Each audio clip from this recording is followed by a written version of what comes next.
Good morning, my students. In our today's class, we will talk about Kashmir issue and annexation of Hyderabad from chapter 8, and the page number is 116. So let's start with Kashmir issue. The state of Kashmir bordered on both India and Pakistan.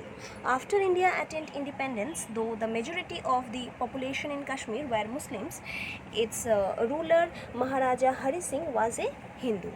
When both India and Pakistan asked him to accede into their respective nations, the Maharaja refused both offers and declared his wish to remain as an independent state. Meanwhile, in October 1947, the Pathan tribesmen, led unofficially by Pakistan army, invaded Kashmir and moved towards Srinagar, the capital of Kashmir. The Maharaja became helpless and asked for military help from India. India, in this backdrop, agreed to help him only if he agreed to sign the instrument of accession to the Indian Union. This left Maharaja Hari Singh no choice but to sign the instrument of accession, and he signed it on October 26. The very next day, the Indian army entered Pakistan and dropped out the infiltrators, recapturing about two-thirds of the state. With the aid of the Indian Army, the leader of the National Conference Party in Kashmir, Sheikh Abdullah, took the control of the state. In the meantime, acting against the government of Sheikh Abdullah, the part of Kashmir occupied by Pakistan was named Azad Kashmir by the Pakistan government. A government which was added by Pakistan was set up in Azad Kashmir, and from here a number of attacks were launched on the region of Kashmir under Indian control.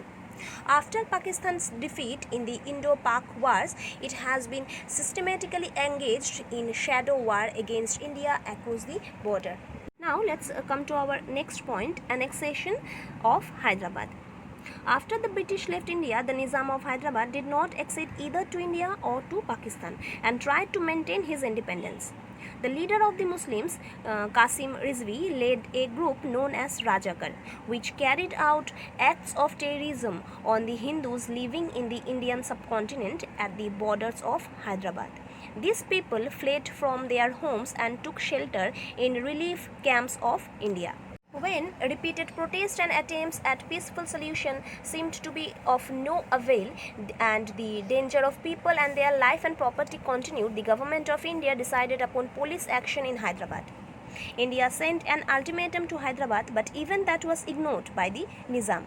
Consequently, General J.N. Chaudhuri led the Indian Army into Hyderabad in a military operation on September 13, 1948. The Hyderabad army was easily defeated by the Indian army and they surrendered on September 18. Consequently, Hyderabad acceded to the Indian Union. A few days later, the Nizam of Hyderabad signed the instrument of accession to the Indian Union, and Hyderabad officially became a part of the Indian Union on January 26, 1950.